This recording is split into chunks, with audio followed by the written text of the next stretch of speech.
Um, and even more importantly, I'm really happy to introduce Amy Proietti, our coordinator of financial aid, who's going to give you a lot of really good information tonight. Thanks, Peggy. Amy? Thank you, Stephanie. I'll go ahead and start sharing my screen and the presentation so we can get started. Um, this is literally my favorite part of my job. I love being able to be a MEFA ambassador, as well as why is this? Okay, give me a second. There we go. I love being a MEFA ambassador. I really enjoy working with and talking to students and families about financial aid. I've been doing this volunteer work for MEFA for at least 10 years. I think it might be a little bit longer than that. And I look forward to having these conversations and teaching people about financial aid. The content will run about an hour. It's a lot of really great information. And as Stephanie mentioned, she'll be doing the Q&A. And hopefully everyone can see okay. And I'm just going to go ahead and get started. Um, let's see here. I'm showing that it is going. There we go. Okay. So MEFA is the one who puts together the content for this webinar. And one of the things that I really like about how they do this and what they do is that they also are going out and asking financial aid professionals across the state to help with content, to help with these presentations, to be ambassadors, to help with FAFSAs all over the state. In fact, I believe simultaneously to tonight's presentation, there's also a MEFA FAFSA event going on. Their emails are terrific. There's not a lot of them, but they have great information. And also, um, how do I get, there we Amy, go. you're not in slideshow mode. Hit Oh, begin slideshow. I'm Yep, so sorry. that's okay. From beginning, it says I'm in slideshow mode, so Yeah, why? you're in slideshow. Just click on view and it should allow you to click View, on slideshow. On, yeah, I we're think view in at the top menu. Yeah, it's covered by, of course, Oh, the us. screen share thing. Let me Oh, stop sharing for a second and go to view here. Um, Slideshow, resume slideshow. I see it over here, but you're saying you're not seeing it in the webinar, we right? can see it. It's just not in slideshow mode. It's like in the Excel So mode. I don't it's mean showing Excel it on mode, my PowerPoint. second screen is the problem. It's not showing it in the Ah, webinar, I think. Yeah, you So let probably me should try only be using the sharing one screen. Yeah. let me try sharing the other screen. How about that? See if that will work. Okay. If I share this, tell me if it's better. Yep, perfect. you got it. Thanks, Okay, Amy. great. I'm so sorry. Um, Do you want me to stop the recording and restart? Let me No, do it's fine. that. So how do I, oh, there we go. So a bunch of ways you can connect with MIFA. The emails really are, I think, the preferred way to kind of get started, but all of these other options are out there. The content is great. They've recently been doing a Q&A with some of the folks that work at MIFA on Instagram I've seen that's really interesting with basic FAFSA and financial aid information. So I highly encourage you to do those take advantage of those content options. Um, Most people have done a webinar, right, since the pandemic. So these are ways that you can, across the bottom, you can get what you need. The chat is disabled, but you please use the Q&A for your questions.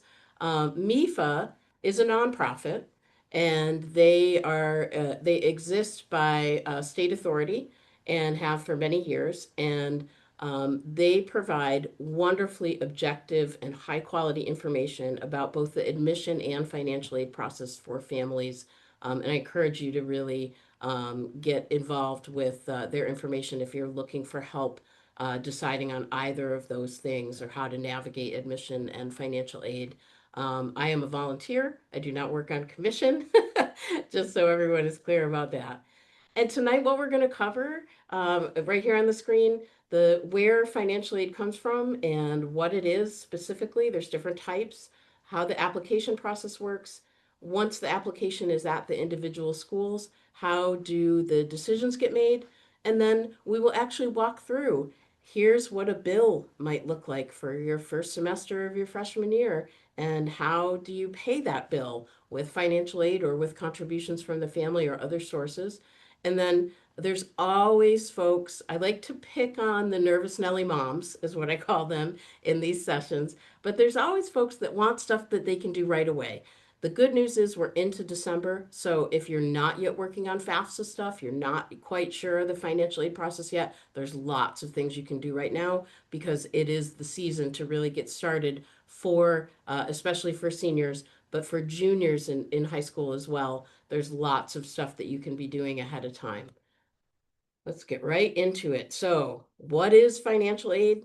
It's a way to pay for college when you're doing a FAFSA or you're doing the CSS profile. You're asking mostly the government, but also the institutions you're applying to for assistance paying for college. There are three main types. I always like to change things slightly. So I like to say there's actually four types of financial aid because I like to split scholarships into two different types. And we're going to cover those first. So, scholarships, as we all generally know about them, are, Big Y has a scholarship, Bay State Franklin has a scholarship. There's lots of local organizations like your local Rotary, your local Lions Club. They may have scholarships that are available to students. Nationally, Coca-Cola does a scholarship. My favorite national scholarship is actually the duct tape prom dress scholarship, which is annual. It's run for a long time. It's totally legitimate and it's wonderful. You make a prom dress out of duct tape and you send in pictures and video, and you might get a scholarship. Those scholarships are pretty familiar to people. Even if you haven't been to college, your parents haven't been to college, there's some familiarity around scholarships. You do an application, you write an essay, maybe you send in a video of you playing football. You're going to look for opportunities. When you are a senior in high school, many, in fact, most high schools actually run wonderful local scholarship processes during the spring semester of the senior year. So seniors can get information typically from a college counselor at their high school or the guidance office about applying for really local scholarships, some national, some statewide scholarships. And they're going to get access to a lot of information on how those processes work generally. Applying for scholarships and getting them in by the deadline and keeping track of what you need to do. And then also keeping track of how you actually get the money because it can be different from scholarship to scholarship. Some will pay upfront, some want to see the fall semester grades before you get the scholarship. That's one type of scholarship. Usually those are one and done. If you want to get the Big Y scholarship, you'll need to apply for it every single year. Some are only for high school seniors. Some are only for students who are already in their undergraduate career. So it really depends on, who's giving away the money. These are what I call their outside scholarships or their third party scholarships. This is a private entity giving away their own money on their own timeline with their own application and their own rules. They are an amazing source of free money for college. It's very effective for a student to do these applications in volume. Like I'll hear students or parents say, well, we applied for the Bay State scholarship, but we didn't get it. And there's not any follow up or any additional. You really have to cast a wide net to be successful for scholarships, but you will be. And generally, this is a process that if a student is doing it the entire time they're in college, 4 or 5 years, on a regular basis, I say treat it like a part time job. They will be successful getting free money for college. but it is something they have to do over and over and over again because it's not a scholarship that they're going to um, have year after year after year just by applying once. So that's one type of scholarship. The other type of scholarship, um, you apply to UMass Amherst and you are admitted. And with your admission information, you get notice that congratulations, Joe, you've got a Dean Scholarship for $10,000. And many times a student doesn't even know that they were in the running for the scholarship. It can be $10,000. It's just a part of the financial aid. It's a nice surprise, right? They're not doing a separate application all the time. And many times these funds are available for all 4 years. So 10,000 for 4 years. You want to make sure when this type of scholarship is awarded that the student understands how they keep it from year to year. If it's tied to being a dance major and you change your major to chemistry, do you lose the scholarship? If it's tied to overall academic performance or athletics and that changes for you, do you still have the scholarship in place? But these are really different. They're not necessarily something you're applying over and over. They're often renewable from year to year, provided you meet the criteria. And generally, the vast majority of these scholarships are coming from the institution that has accepted the student and wants them to be a part of their incoming class. So, two different types of scholarships, both free money for college, and both really play an integral role in affordability for the student and the family. So, it's important to understand how those work and what the differences are. Other free money for college is grants. At the federal level, you have the Pell Grant. That's the largest free money for college program. And many people have heard of it and are familiar with it. It is based on income, so some students won't qualify for the Pell Grant. Other grants, free community college, which you've likely heard of. It's a real thing, but it is a grant. It requires applying through the FAFSA, and it is a renewable grant provided you do the FAFSA every single year, but it's a giant free money program for college. Grants could also come from the institution the student is attending or they've applied to. Federal work study, I wouldn't be a financial aid geek if I didn't have my favorite financial aid program, and work study is it. Work study is also a grant, but the student is going to earn that grant over the course of the academic year.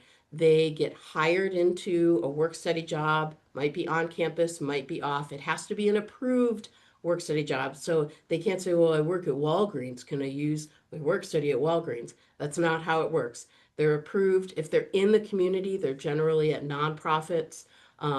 Work study also, you could work in the financial aid office here on campus. You could work in the facilities department, raking leaves, or in the case of us here, this today, shoveling snow is certainly a work study job here at GCC. Work study is a great program, and the reason it's my favorite is work study students have higher GPAs. They're more likely to graduate and they have better time management skills. And they also overall report feeling more connected to their college than students who aren't doing work study. There is a caveat you want to be careful. If you get hired as a work study student in financial aid, you could become like me and become a financial aid person for life. It is a risk of work study, but these are really good jobs. So I don't know if you call it a risk or just something you want to be aware of going into a work study position. Um, and then we do have to talk about student loans. Student loans are something that we'll spend quite a bit about time talking about, and something that I'm sure everyone has heard about in the news, both good and bad. So let's move on. If we were in person, this is the slide at which I break out the chocolate for my attendees because it's a hard thing to talk about, especially for parents who are trying a little bit nervous and trying to figure out how they're going to afford college. So let's break down this slide. We'll go through the, excuse me, sorry about that. We'll go through the bullets on the left side of the slide here first. When you're doing federal direct student loans, the loan is coming from the government. The federal government is the lender of the funds, and the student is applying for those by doing the FAFSA. That is the application. The student is the borrower of the money. So any money that is in a direct loan, subsidized or unsubsidized, the student will be responsible for repaying those funds once they're no longer in school. There's no credit check like you would think of a credit check for a credit card or buying a new appliance or something like that. Um, the credit check is really, has the student completed the FAFSA process, and has the school determined that the student is eligible for the funds based on the criteria of being enrolled and attending and participating in their classes. I won't get too deep into the details about how loans work, but because they are income based, based on the FAFSA filing, there's a subsidy for some, and unsubsidized is the more common part for many students. So the interest rate of this year is 6.39%. That's very high.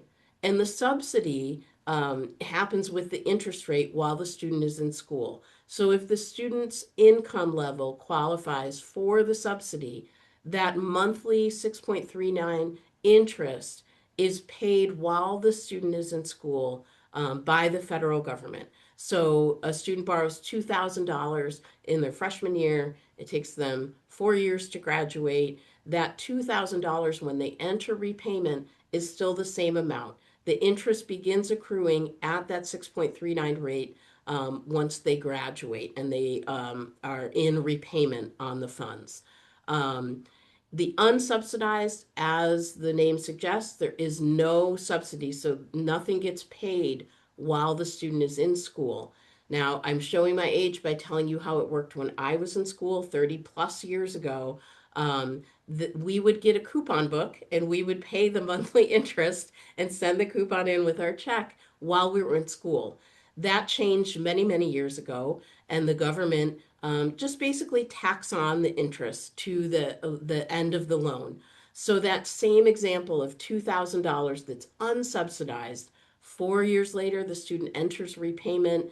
It has been growing the whole time. Maybe it's 24 or $2,500. These are just examples to show you how it works. It's not actual figures when they enter repayment, and the interest continues to accrue while they earn repayment after graduation or after stopping attending. The final bullets there about repayment, I make it pretty clear in these sessions, I do not do math in public. But if I were to do this with you, what that's basically showing is that if a student borrows the average amount from the direct loan program while they're an undergraduate, which for a 4 year degree, the average amount is there on the screen. I would say it's probably a little bit bigger of a range, probably 29 to 35 thousand dollars. If they borrow that amount, the figures there show you how they would be able to pay that off in 10 years. The government, as well as credit rating agencies, consider this to be a responsible amount of borrowing to get a 4 year degree, to get a bachelor's degree. We could debate that all day long, right? But this is kind of how it works in the market. Once the student's in repayment, it is something that will show up on their credit history, whether or not they're slow on repaying or they're not repaying or they've gone into default. I won't go too much in detail about all the other pieces of how the loans work because I want to really focus on this slide on the graph on the or the chart on the right hand side of the slide about loan limits. So you can see the loan limits there. That is for, so the first 5,500 for the first year of school is the maximum amount. I often work with students and families who are thinking, we can just borrow whatever the gap is that isn't covered by other financial aid. We'll just borrow. And not understanding that at least the primary loan vehicle of the direct loan that the student is a borrower has significant limits on it from year to year. So the student can only get $5,500 for their first year. And to really be a grind on how that kind of is limited is the $5,500 covers both fall and spring semester. you're going to have a bill in the fall and a bill in the spring. And so that 5,500 gets split in half right away. 2,250 in the fall, 2,250 in the spring. Um, these numbers, when I began working in financial aid 20 years ago, these amounts, these annual limits, they were old then. They have not increased, even though we know the price of college, right, has increased significantly in the past 30 years. These numbers have stayed the same. This is when I gently mention, you must remember throughout this presentation that we're in America, we're capitalists. And so there's a big piece of this that is about private loans, and having an opportunity for private lenders to be a part of this market. The government likes that. The government wants that piece to be a part of this. And so that is, for a long-standing time, that is the reality of how this process works. So when you're borrowing additional beyond that $5,500, that's the family making a decision to borrow additional funds privately. And we will talk a little bit about how those work. You can see the amount the student can borrow increases from year to year by just $1,000. It does not increase, however, between junior and senior year. The seniors is the borrowing is the same limit as juniors. I don't know why that is. It's the federal government. There's a lot of things that they do that don't make sense. This is the one that it fits into the realm of financial aid. But these are the realities around loans, the basic realities, and we'll move on and talk about other aid from here. I kind of have covered this a little bit, this slide. I really like this slide, but I generally cover all the stuff kind of leading up to here. We've talked about the bottom right quadrant and scholarships, as well as scholarships in the bottom left there that come from the college directly.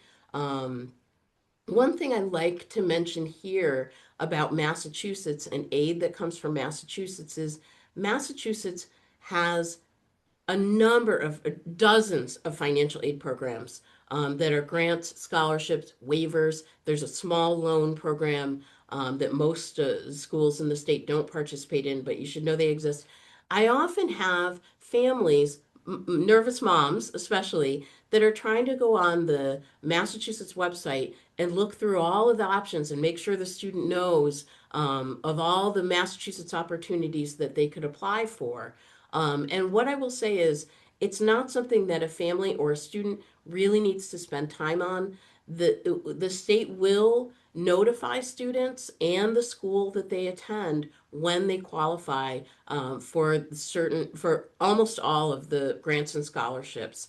And the waivers, there's a small process that is internal to the school that they attend, and that can be easily walked through with the financial aid office or the billing office at the individual schools.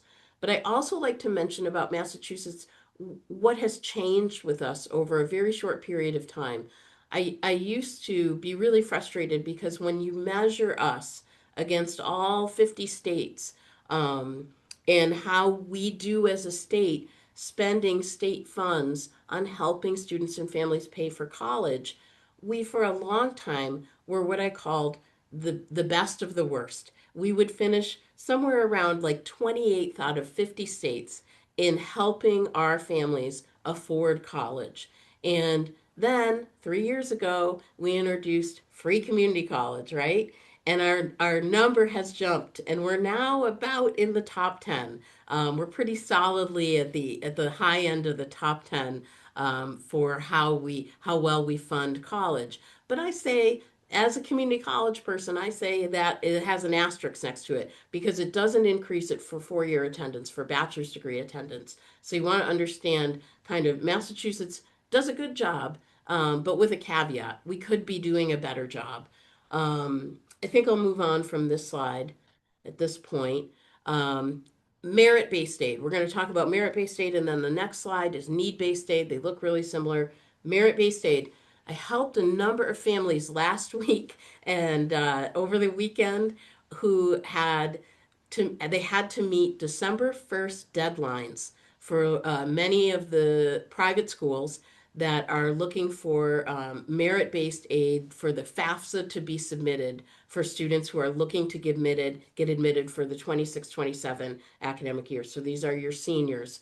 And merit aid is something the student wants to be recognized for: academics, a sport, dance is one I use as a good example. And merit varies wildly from school to school. Like a place like a community college, generally there's not a lot of merit aid or no merit aid available. Sometimes it requires you meet a deadline, like getting that FAFSA in by December 1st. Other times, it's just a piece of the process that is kind of happening in the admission office, or it's not really clear to the student, except they've gotten their FAFSA application in on time. But make sure you're checking with individual schools the student's considering to know, is there a separate merit-based process? And some of the application deadlines can be early, especially for the more competitive schools. Need-based aid is the rest of financial aid. What does the student need based on the federal formula or the institution's formula for determining need? And need is something that's it's a little bit nebulous. It's really hard to understand because it can be different from school to school and application to application. But it really is based on kind of the family situation, and then it goes from there. Um, it, the piece I like to point out here: you have to continue to pass your classes and make progress toward a degree. That's the bottom bullet there: satisfactory academic progress, in order to continue to be eligible for financial aid. All right, let's talk about the applications. The timeline. The timeline that I like to do on this slide is not exactly going through the bullets. I kind of want to do a chronological timeline starting with where we are today. So we are in the early part of December. If you have a senior, hopefully they have already a handful of schools. I generally say 4 to 6 schools is a great a great list, a good number that's not overwhelming for the student or the family in terms of managing the application process. That's where you should be now. Ideally, the FAFSA is something that you're thinking about. You also, if you are applying to competitive schools, you'll know whether or not that school also requires the CSS profile, which is a secondary application we'll talk about in a minute. And I think it's really important that seniors have done some visits to schools. If we were talking a little, if I was doing this webinar a little bit earlier in the fall semester, I'd be encouraging those visits to be happening. It's not too late to do them anytime, and Massachusetts has the most colleges of any state in the nation.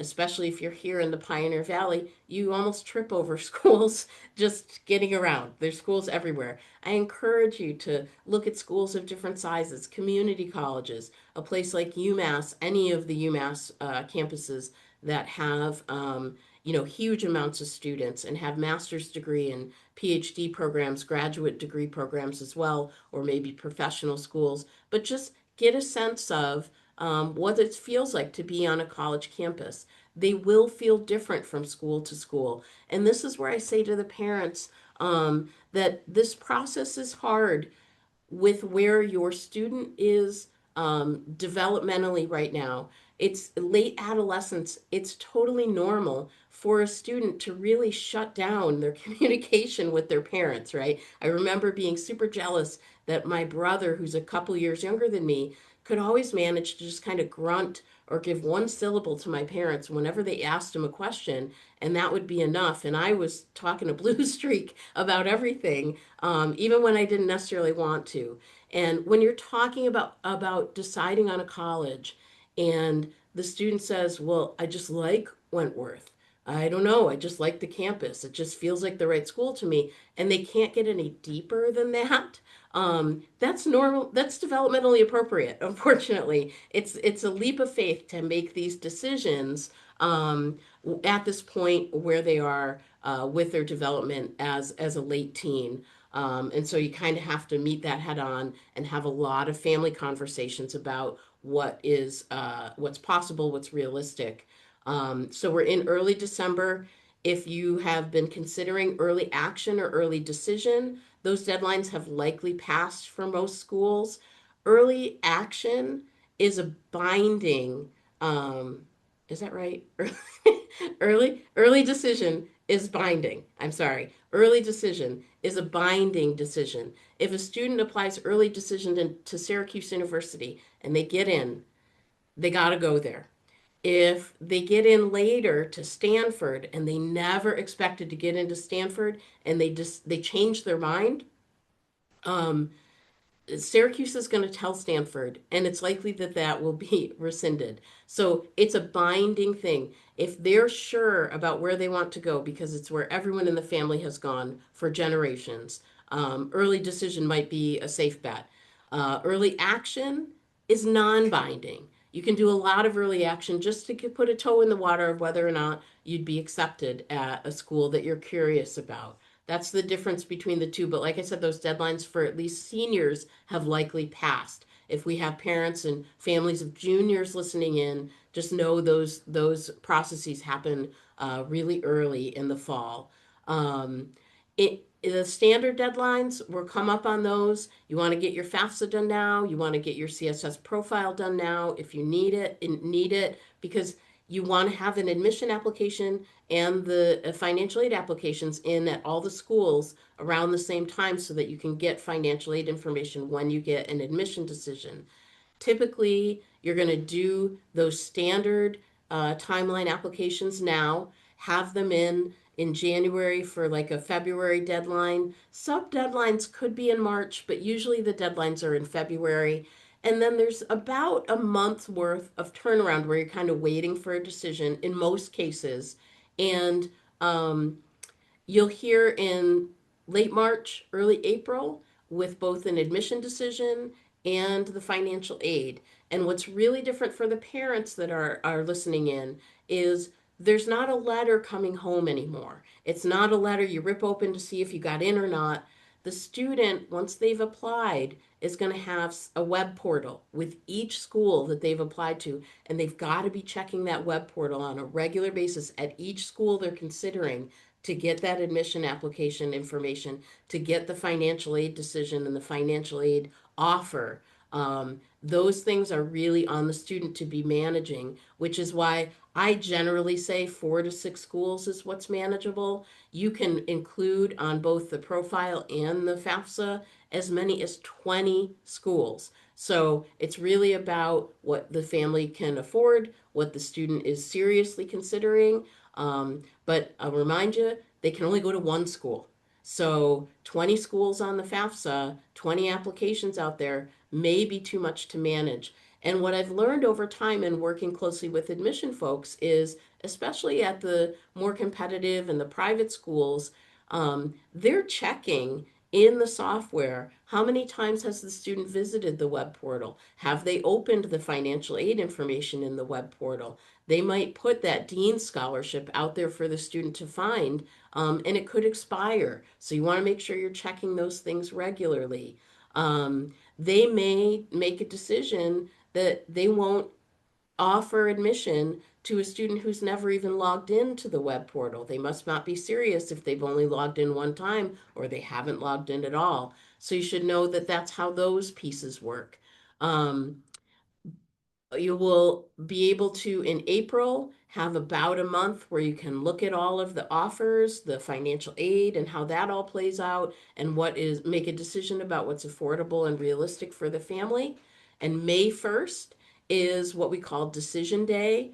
And a student, the family, is going to pay typically a $500 deposit for it might be called a room or residence hall deposit. It could be called an admission deposit. Those are generally not covered by financial aid, due by May 1st to the school to secure their spot. And then everything kind of goes quickly over the summer. They're going to go to orientation. They're going to get lots of information about meeting their classmates, signing up for classes, all of those things. And then, hey, happy 4th of July. Here's your bill for fall. And you'll look at the bill against the financial aid. And in most cases, there's going to be a balance that has to be covered by the family. What I can tell you again, developmentally, about traditional age college students and where they're at right now is they do not have the life experience to know what it feels like to come up with $800 in 30 days before the bills due, or $8,000 in 30 days before the bills due. It's just not something that uh, they have the life experience to understand. When I say that out loud, I often can see families, moms especially, get a kind of a pit in their stomach of like, how would we do that? We're going to walk through some of that tonight. Um, so that fall bill, you typically will get it around 4th of July. It'll be due in early August. In August, generally, is when orientation will happen. The student will move in, maybe early September. Hopefully, they have a great fall semester. They come home at the end of the fall semester. Happy holidays. Here's your bill for spring. Generally, they're going to be about the same amount that's due out of pocket and the same amount that's covered with financial aid, from between comparing fall and spring. And that process is going to happen 8 times for a 4-year degree. So you want to kind of prepare that that is how the whole process works. I know that's a long timeline compared to what is on the slide here, but it's really important that, to me, that students and families understand, the financial aid and the admission, they're parallel processes. They're happening at the same time, and you have to kind of coordinate those things and understand how they're going to feed into actually getting that bill paid before the beginning of the first fall semester. Oh, and then I should mention MEFA does have great resources about this on their website, including an application manager. So if you have a student that's applying to 20 schools and needs to keep track of it all, be sure to check out the resources that they have, because that can be really helpful in organizing everything. All right, we're going to talk about the FAFSA, probably what most people are here for. And I'm going to toggle back and forth a little bit between the FAFSA slide and the FSAID slide. This one here, I'm going to start with this one. So the FSAID is a username and password that is applied for in order to sign a FAFSA, to log into the FAFSA, or to log into any of the resources on federal student aid at the federal level. And every student is going to need one. And they're going to create their own username and password. And what I can promise you is that the FSAID is way harder than the FAFSA itself. It is because they have really beefed up the security around this username and password over the past few years. And this piece allows for any tax data to be connected to the applicant and the parent of the applicant, if if a parent is needed on the FAFSA. So every student is going to apply for an FSAID. In order to apply, they're going to go to studentaid.gov and create an account. And to start that process, they will need to know their full name, their date of birth, including the year, and also their social security number. And this is where I say to the parents very clearly, and students are allowed to listen to this too, pay your child $20 to memorize their social security number. They will need it for the rest of their life, and it will be the best $20 that you ever spend on a teenager. I can guarantee you that. It's a super important part of this process. And honestly, if I had a dollar for every student that I've helped with a FAFSA, that I have waited for them a phone call or a text from their mom or their dad to get their social security number so they could do their FSAID, I could have retired 10 years ago. It's something they're going to need. I don't encourage having a picture on the phone. I think there's security issues around that. Memorizing it is really the best way.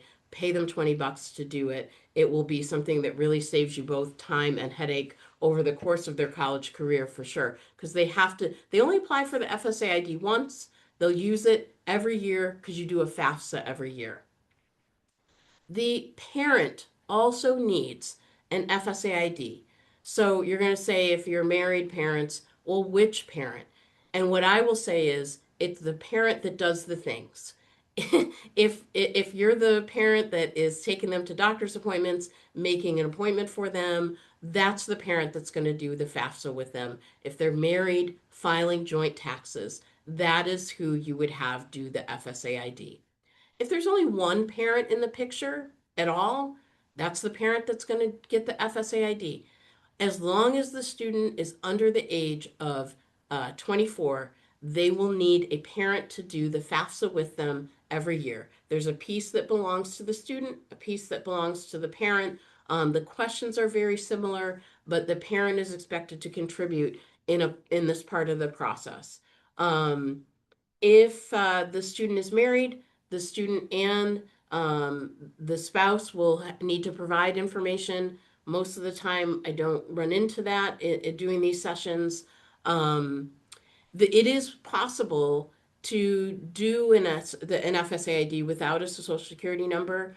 So I encourage folks who might be in that situation to follow up with either me directly or with MEFA, and we're happy to help with navigating that process. But there is a way to do that. I'm going to navigate back to the FAFSA slide now. So you will need to do the FSA ID piece first. The student will do one, a parent will do one. And if there's questions about all the stuff I just explained with that, hopefully you're putting them in the Q&A, and Stephanie can answer those for you, or we can talk about them later. So the FAFSA, it's the application where we've established you're asking the government for help paying for college. Every college requires the FAFSA. About 350 or so colleges also require the CSS profile. So if you hear someone talking about a college being a profile school, it means you're doing a FAFSA and you're doing the profile, which we're going to talk about next. It's already available for next year for 26-27. So if you have a senior, you can do the FAFSA now. If you are here because you have a junior or someone younger, October 1st is the date for both applications every year. We had some hiccups with the FAFSA the past 2 years where that timeline was delayed. That's no longer the case. October 1st was the date this year, and in fact, they had it done earlier than that, and it works great. The FAFSA simplification process that ironically caused all the issues with it being late and having glitches for the past 2 years, everything with that has been resolved. And it's really an easy application to do. Oops. The FSA ID, as I mentioned, is the harder part. But once a student has that, they'll use it every year to complete the FAFSA. Let's see. And then the student will do their part and they'll invite the parent as a contributor. And in order to invite the parent as a contributor, thank goodness they have changed this. The student used to need to know the contributor's social security number, which of course your kids don't know the parent's social security number. And that was a real barrier. This year, all they need is the parent's email address to invite them as a contributor. And it actually is working very seamlessly. Both pieces have to be done within 45 days, or the FAFSA will get deleted and they'll have to start all over again. We've covered this one. So what are you putting on the FAFSA? Just basic information about the student, their demographics. Of course, it's going to ask about their citizenship status. U.S. citizens are eligible for aid through the FAFSA. Many categories of what we call eligible non-citizens exist as well. Refugees in the country, folks who have green cards. There's many categories. If you're in a situation where you're not a U.S. citizen, the student is not a U.S. citizen, and you need assistance with that, there's lots of follow-up you can do with either me or MEFA to get assistance with that. You are listing on the FAFSA the up to 20 colleges that the student is going to apply to, and then information about the family. Basically, how many people are in the household? Are the parents both wage earners? How many of the children in the household are going to be in college? What is the marital status of the parents? Even if the parents are not married, but they live together and they're the parent, both the parents of the child, they would be included on the FAFSA. Students in legal guardianship, it's often a confusing situation. If a student is in legal guardianship where legally they have someone else in charge of parental decisions, and that's been decided in a court of law, and there's documentation of that, only the student is going to fill out the FAFSA. There's no parent involvement with that. And that's often a source of confusion. The student is going to fill that out by themselves, but then the colleges will collect the documentation about the legal guardianship status. Other things reported on the FAFSA, people are always asking about the financial information. The great piece about the FSA ID being so difficult is that it enables you to verify your identity with the federal government and then allow the exchange of financial information with the IRS and the FAFSA.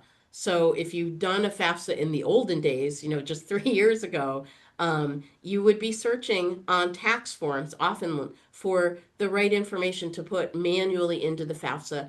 And now all that is done for you. The disadvantage is you don't really get to see that data. It's done kind of behind the scenes, but it's accurate. It's not something that you might transpose numbers, but that piece is done for you, which makes literally the FAFSA take just a few minutes to finish in most cases.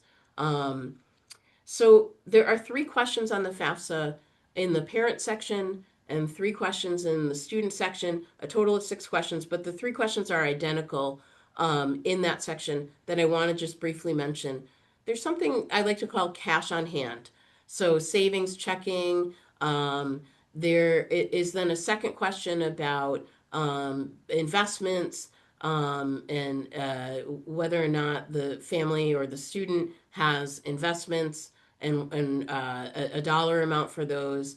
And then there's also one about business assets as well. What I say very carefully is that in most instances, students don't have assets. When a student puts that they have $15,000 in their checking account on the FAFSA in the cash on hand question, that first question, that FAFSA, the formula is going to say, isn't that wonderful? The students save $15,000 for this year of college. And they will put all of that towards the family's ability to pay for the most part. Maybe they'll 14,500, but they'll put a lot of it towards that. So you want to be very careful about how that information is presented.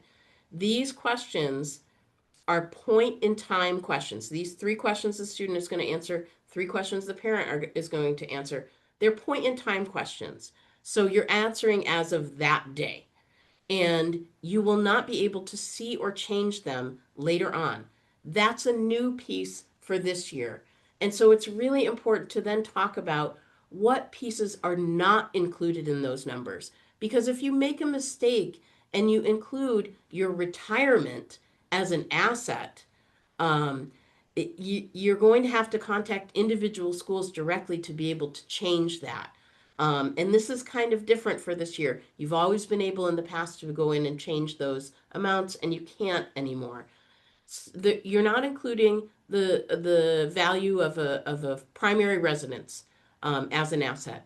You're not including most types of retirement or life insurance, the things that are listed there. Small businesses, for the most part, also do not need to be included as assets. And I highly recommend taking the time before you answer these questions to use the additional information or the help that's provided with each question when you're doing the FAFSA online. If you're receiving child support into the household, it is considered an asset. You're going to enter, there's actually specific field for child support, and you're going to enter it as an annual amount for the year that they identify that it is for. The parents, again, will answer the same 3 questions as the student. And what I say, parents are always really anxious about how to answer these questions. And what I say is, especially for your cash on hand, you're going to use like your worst month ever. Like the car needs new tires and it failed inspection. A kid had a emergency dental procedure, and you got a leak in the roof, and on and on and on. And you can't believe you get all the bills paid for the month. That's your cash on hand. Okay. These are questions that it is very difficult, if not impossible, for schools or the government to follow up on. So you want to answer as truthfully as you can, but also understand that they're point in time questions. So it could change the next day, or it may be very different one day than it is the day before. Um, and last thing on this slide, unfortunately, the government doesn't care about your own, as a parent, student loan debt or credit card debt. Nothing about debt is asked about on the FAFSA. Okay, the profile, I've mentioned it a couple of times. It is a separate application. Like I said, there's about 350 schools in the US that require it. Generally, they're schools that have larger endowments, so they're giving away more of their money for students to go to college. They're helping with those, institutional scholarships and grants that we talked about on the first slide. It is not free to file. The FAFSA is free to file, free to send to all the schools. The CSS profile, as it says here, $25 for the first school, $16 for each additional school. Those figures have been the same for a long time now. Um, Sometimes you can get a waiver on the fees depending upon the family's income. Um, it's not possible anymore to not have to do the profile because the family is low income. That was something they did many years ago. And if there's a non-custodial parent, if there's a divorce or separation, unlike the FAFSA, the student or the non-custodial parent is also going to have to fill out a part of the profile. So you want to make sure you understand that going into it. And what else do I want to say about the profile? Make sure you're checking. They have a really easy to navigate alphabetical list of all the schools that take the profile on the CSS profile website. Make sure you're reviewing that and you know if the profile is needed by any of the schools.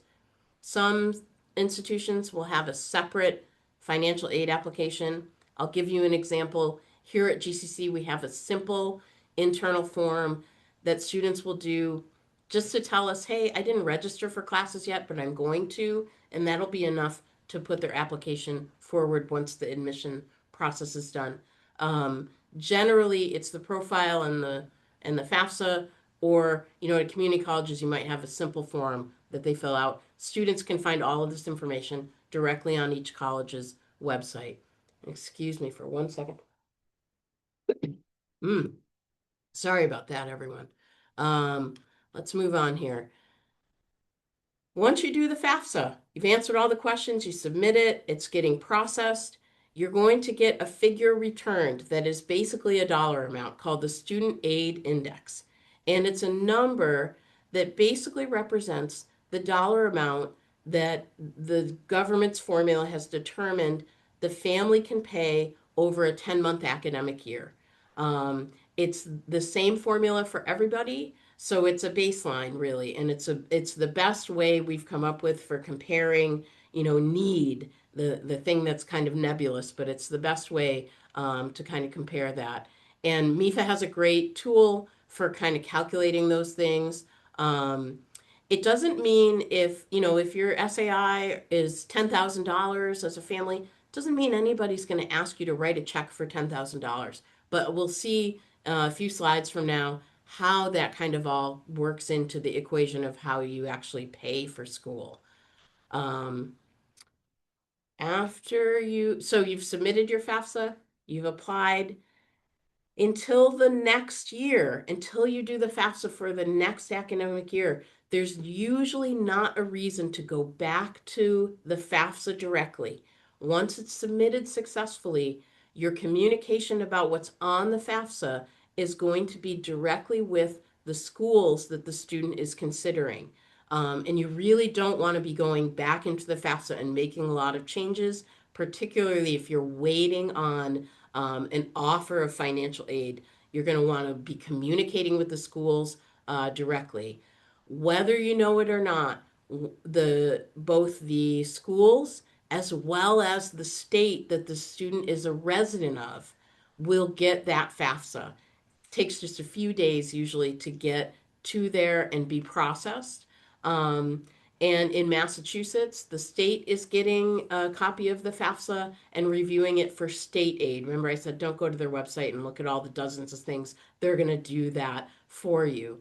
Um, in terms, I think we talked about this a little bit already, but in terms of finding out what the financial aid offer will be, it's going to happen really quickly, if not at the same time as the admission, as long as you've met all the deadlines and you followed up on anything that they're asking about to be followed up with. And again, really important to just make sure every school is going to be slightly different, so know what each school's rules and timeline are. This is my least favorite slide, net price calculators. This is required by the federal government of all schools that receive federal student aid. They say you have to have this tool on your website, the school's website, that helps families determine what they might be expected to pay out of pocket at that institution. This is the parent or the student going in and manually typing in information, which is why I don't really care for net price calculators, but they are available at every institution. You can go in and you can put your own numbers in and see what they think the net price at that school might be for your student, your family. It's not my favorite thing. Whenever the government says that we have to do things, it's generally not the best tool to use, but that is just my personal opinion. Verification. Really quickly on verification, because we're getting into the exciting part now. The next few slides after this one are really the best slides of the bunch here. Verification sometimes happens. A student's FAFSA will get selected for this process at the federal level. And if it's selected, it will be something they have to follow up on at every school that they've applied to. If they get selected for verification after they're in school and during their sophomore year or junior year, they're only going to have to do it at that one school unless they're transferring. But verification doesn't mean you've done anything wrong. It's looking to make sure information that has been supplied is accurate. And what we're finding is because the financial information that's coming from the IRS is matched with and verified at the federal level, verification has really been significantly reduced in most instances at most schools. It used to be about a third of applicants would have to do verification. It's much less now. And oftentimes, verification is more about student identity or student progress because they're going from school to school and not making a lot of progress but using a lot of aid. That's when verification may become an issue. If you get selected for verification, it's going to be in the student's web portal that they've been selected, and there will be specific instructions on what they need to do to follow up.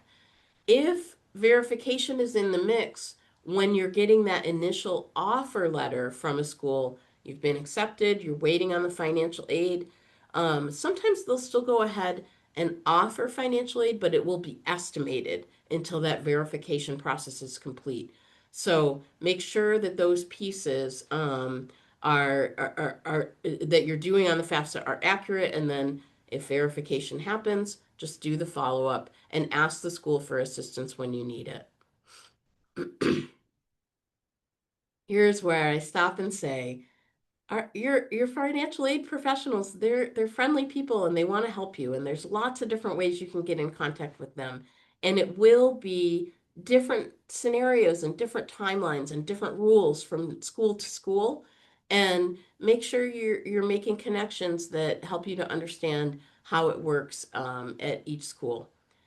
Many times when I'm doing this presentation, there's some anxiousness with families because something has happened in the family since the taxes were filed. So the taxes that we're using on the FAFSA are 2 years previous to the actual year that they will begin attendance. And someone could have lost their job. There could have been a catastrophic medical event. There could have been a death of a wage earner, If those things have happened, you still do the FAFSA. You still use the taxes that really don't reflect the student's current situation or the family's current ability to pay, and you would follow up with individual schools about those changes in circumstances and how they would be addressed at the institution or the school level. They have to, by federal regulation, they have to give students and families a way to appeal for special circumstances, but it will be different at every school. And so if you have that situation and the student is applying to 20 different schools, you want to make sure you're narrowing down that list really quickly so you're not asking for special circumstances at 20 different schools. And certainly get familiar with how to contact your financial aid office, how to ask questions, how to advocate for yourself. We do really try to be friendly and we want to help you. All right. These last slides, I say last, but there's a bunch of slides left. Everything's going to come together in these next few slides about how the decisions are made. So the FAFSA, the profile, they're going to the individual schools, and the schools are making decisions about the student's eligibility, and they're offering financial aid based on what they have available for students with that eligibility.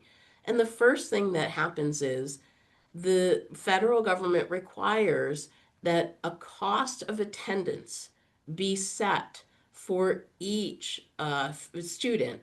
And one example of how this works is if you live on campus, it might be more expensive than if you live at home and you commute.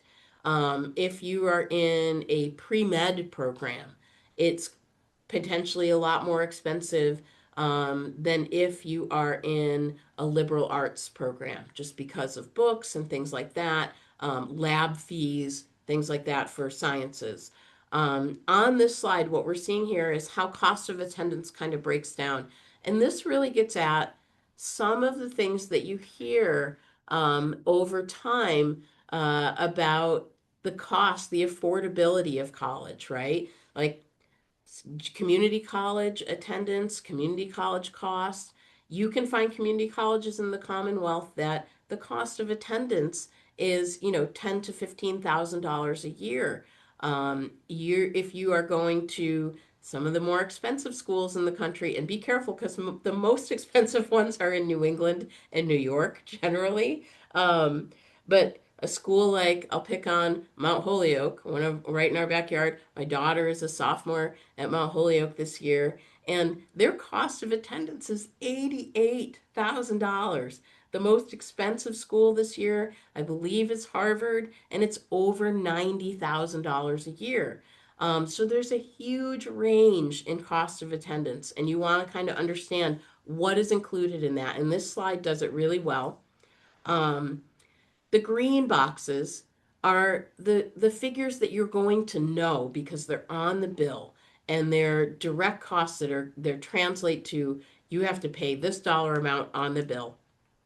The blue boxes here are potentially really different from student to student.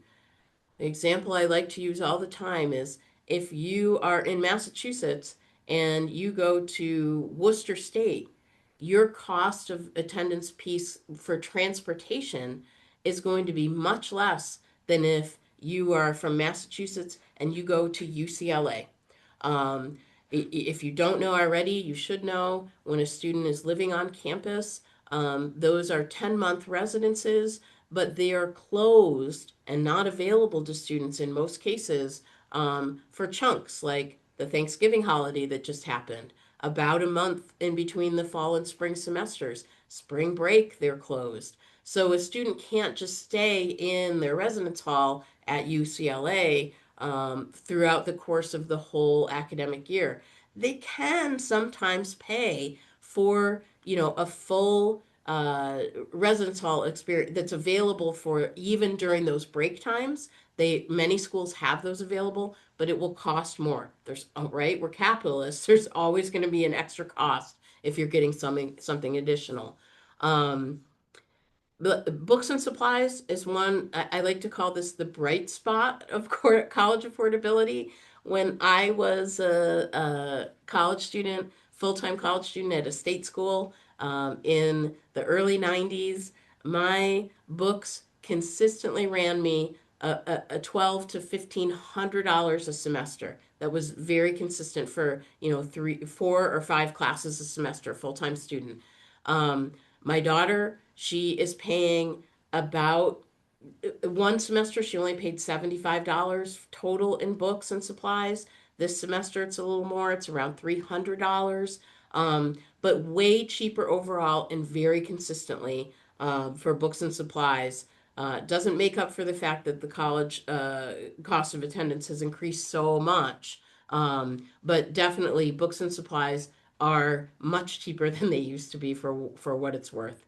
And we're going to see how these pieces play in the next few slides.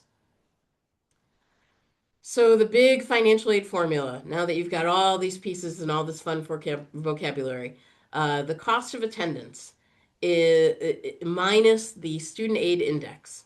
So let's use some actual numbers here. So the cost of attendance, we're going to say, because the next few slides are going to show it this way, we're going to say the school's cost of attendance is $45,000 a year. And the student aid index, what they've determined the family can pay, is $5,000. So 45,000 minus 5,000 is a financial aid eligibility of $40,000. You think, oh, that's great. $40,000 worth of aid. That's fantastic. The asterisk on this is just because you're eligible for $40,000 worth of financial aid does not mean that that is available. There's not necessarily going to be that amount available for the student. So let's see how this breaks down. Here's an example of $45,000 cost of attendance, like I mentioned. We're going to start at the bottom here. The SAI at the bottom. Oh, I'm sorry. I should have done it differently. The SAI is $5,000 at the bottom of this chart here. And that is automatically not going to be covered by financial aid in most instances, other than a student applying for scholarships, right? Private scholarships, outside scholarships, like we talked about way back at the beginning, one of the first slides. That piece, $5,000 right off the bat, the family is going to be responsible for that. Next on here, we have grants and scholarships, free money, 27.5 towards the free money towards 45,000, 27.5 for 45. That is a great amount of free money. And I would say for middle income families, that's a pretty typical amount of free money that you would find. We don't have enough information to know. We know that at $5,000, the student would be eligible for a small Pell Grant. So we can assume that the grants include a Pell Grant. We don't know what the rest of it is, but it's free money going towards that 45,000. Just about every school is going to automatically offer the student the maximum in student loans that they're eligible for, which for their first year is going to be that 5,500 that we talked about. And then work study is the next piece. Work study cannot go toward paying the bill because this is a grant that sits on campus and the student earns that money over the course of the year by working hours in that work study job. So they get hired, they work in that work study job, and on the same schedule of other college employees, they get a paycheck that comes from that grant. So $2,000, I actually think 2,000 is kind of a low amount. Even at GCC, our students can make about $6,000 a year if they're working 10 to 15 hours a week. They're generally minimum wage jobs. But again, it's money for school, but it's more like pocket money, pizza money. It can't be used towards paying the bill. And then what's really, really hard about, and there's so much bad news in financial aid, and what's hard about this is oftentimes you'll find that in addition to the family being expected to cover the bottom of this grid here, the SAI of $5,000, the school often will say, oh, we don't have any other aid available. So there's unmet need. We can't fill this additional $5,000. So the family is actually going to be responsible for $10,000 in going towards that cost of attendance. And on the next few slides, we're going to see kind of what that might look like and then how we would actually pay the bill. So same cost of attendance, same SAI. On this slide here, there's going to be two slides in a row that look really similar. We've got three colleges here, and this is a very real example. So in our timeline that we talked about earlier, what you're looking at here is basically April, late March, April. The student is going to get their financial aid offers, and they're going to be able to compare all the schools they've been admitted to and they've got financial aid from. And this is really how it kind of works out. It's going to be different from school to school. And what we're seeing here, College A is coming in really strong with the free money, $32,500 in grants and scholarships, compared with the other end of the spectrum, 17.5 at College C, and the rest of it's pretty similar. What happens is the unmet need is reduced the higher that grant and scholarship award is, particularly for the private schools. There's going to be a range of what's covered. What can be hard for families, I can almost guarantee, is that the school that is the first choice for the student is oftentimes not the cheapest. So these are kind of delicate discussions the family needs to be having about what's affordable. You can almost guarantee if your child's first choice is Wentworth, it's not going to be the school that comes in as the cheapest one, unfortunately. So there can be some hard decisions that have to be made in that month of April before you're paying that deposit. So this slide here is really showing how different things can turn out with the additional free money for school. This slide here, again, looks very similar. We're using the same figures for cost of attendance and the student aid index. And what you're seeing here is something we haven't talked about yet. And here it's called parent loan. And many schools will offer students a parent loan as a part of their financial aid offer. And typically, what this is a direct loan.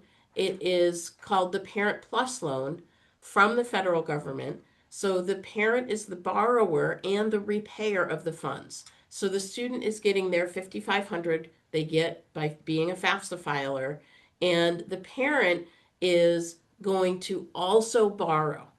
Now, where an organization like MEFA comes in, and you also, of course, have banks and credit unions that offer private student loans. They work very similarly to parent loans, but the schools won't package or offer the private loans as a part of the package. They're allowed to offer the government loans that go to parents. There will still be a credit check and an application process for the parent loan. So if it's offered as a part of the package, there's an additional process that they would have to go through, and ideally they would be eligible. And if they made a decision as a family that they were going to take it, this is how it might work. So we have pretty much everything is the same here, except College B and College C are saying, hey, look how affordable this can be if your parent borrows to help you pay for school, to help close that gap in terms of what is being met with financial aid. All right, we're going to look at the bill, okay? And way back, we established that all the financial aid figures we've been looking at, you have to kind of cut them in half, divide them by two, because you get one bill in the fall and one bill in the spring. And most of the time, the amounts due, the dollar amounts are going to be identical or very similar between the fall and the spring bill if the student is at the same enrollment status, full-time status. So in this example here, this is one example of how a family might pay the bill. So we're back on our timeline in August, July and August. Happy 4th of July. Here's your bill for fall. You owe $20,000. This is after any financial aid has been applied to the student's account. So this is the additional funds the family would be responsible for paying. And remember, two bills, so you're going to do the same thing again in the spring. So the balance due is 20,000 in this example, and here is how this family would get there. So the student says, "Hey, I worked at the ice cream shop all summer. I've got $2,000 saved up. I'm going to give you 1,000 for fall, 1,000 for spring." The parents say, "Yeah, we have some savings too, and we're comfortable with $8,000 for this year, 4,000 in the fall, 4,000 in the spring. Please sign up for the payment plan when that bill comes in July."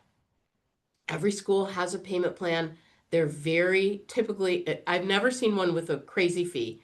They're very manageable fees, $35 to $50 usually for the term to sign up for the payment plan. I'll give you an example of why it's helpful.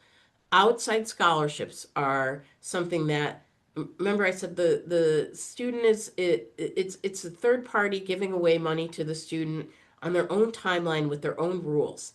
Sometimes they can't get the money until they show their grades for this semester. So, or they might not get the money right away. The outside agency, the Big Y or whoever it is that's doing the scholarship, they don't know or care when the actual bill is due.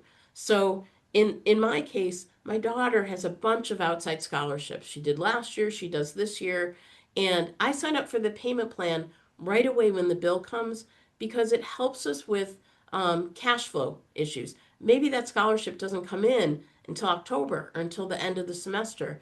You want to be able to make sure you can make those payments. And I found working with families that really the payment plan's helpful because we're so used to monthly bills that this big breaks it down. You have a bill due each month over the course of the semester. You do have to make sure you stay current on it, or it can impact your students' ability to sign up for classes for the future semester. But this family has said, we're going to do $5,000 on the payment plan, and we can cover that monthly. They'll likely do the same thing in the spring. And then this family said, "Oh, that only gets us half of the way there. And we're going to borrow a MEFA loan or a loan from a local credit union or a loan from Bank of America for an additional $10,000." Now remember, two bills a year. So this family is making a decision that they're going to borrow $20,000 on top of whatever the student might be borrowing in direct loans in order to get there. Is this an expensive example? Yes. Is it realistic for many families? Also, yes. If it's not realistic, if you're sitting here and you're, having to get out the smelling salts because I'm making you panic, honestly, you need to be make sure that the schools are realistically affordable for the student. That is really the biggest part of this process, is not setting your sights on a school that really the family can't afford, and then you're having to tell your student no. Those are really, really hard conversations to have, and nobody wants to have to disappoint their child. So going into this whole process with really realistic expectations, I found that when I counsel families, when I counsel parents about how to approach this process, often talking about the payment plan and what you can afford out of pocket per month is a really good way to kind of establish what is affordable. So if that helps you take that away from tonight, there's lots of different scenarios out there. There's lots of different realities for families. This is just one example. We're nearing the end here. I think I've kind of covered a lot of this just in how I present the material on the slides. But thinking about how many students do you have in your family that are potentially going to go off to college? Are you dealing right now with your oldest of four? Do you only have one? What type of education are they hoping to get? Pre-med, or maybe they just want to get a construction management certificate that's just a 1 year program. You really want to have a plan. And just like anything else, if you buy one kid a car, you're probably going to have to buy the other kids cars too. If you agree to take out $20,000 a year in private loans for a student, you're probably going to have to do the same for each of the ones who come after them. So you want to be prepared for that. You can borrow money as a parent to help your child pay for college. You can't borrow money to retire. So you need to be planning around both of those things. Hopefully that's helpful. Let's talk about Massachusetts specifically. I've mentioned free community college a bunch of times.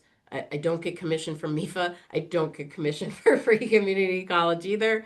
I do all of this because I love it and I love helping families.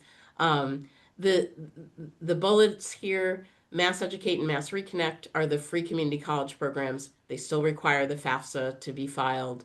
Mass Grant Plus and the other Mass Grant Plus called Expansion, those, we do have a little bit of that money at the community colleges, but what those programs target, they are free money, they come from the state. They're targeting making 4-year attendance, bachelor's degree attendance more affordable for families who are middle income, where in the past many families would not qualify for any grants at all.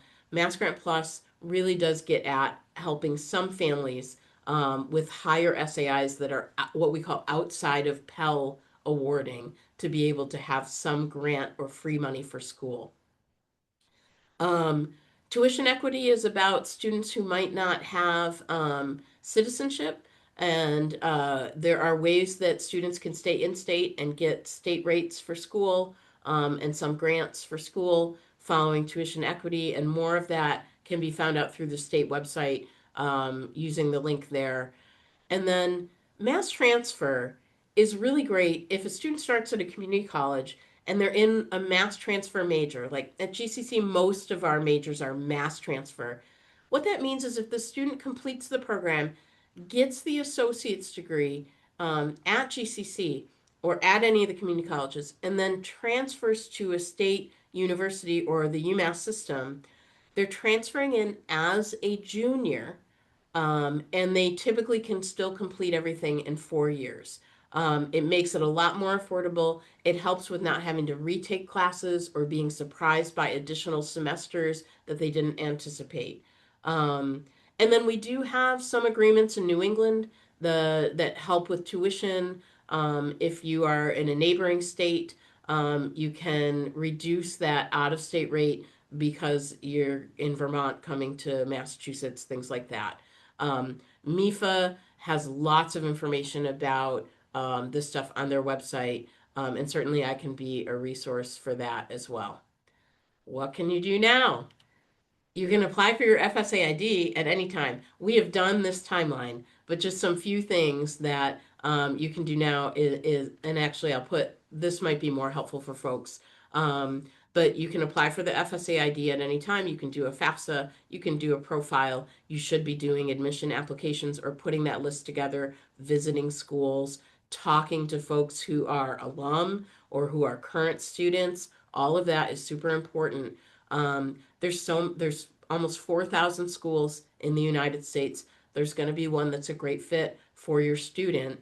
It's just a matter of doing the work and finding those. Um, I think I just mentioned all of this stuff. MEFA has a lot of assistance with the CSS profile. If folks have gone through this whole session and now they're nervous about doing the profile, I encourage you to go on their website and look at step-by-steps for that, and any of their other resources. And then I haven't really touched on, I've mentioned it a couple times, but MEFA does have student loans, private student loans, that are a great option for many students and families. And if you think you're going to have to borrow beyond the direct loans, they're a great one to look at. Um, and that's it. That's just under an hour. Wow, not bad. No, hour and a half, Amy. Oh no. Oh no. We're good. That was Okay. great. Thank you. We have no questions. We've No answered all the questions? questions. No. Well, Okay. we did have some, but I typed them out, so we're good. All right. Awesome. Thank you to everyone for being here. Thank you for Peggy and for putting this together. And of course, to Stephanie and Mifa for hosting. I appreciate it. Hopefully, people got good information. It was great. Thank you, Amy. All Thank you right. so much, Have a good night, Amy. everybody. Thank Good you. night.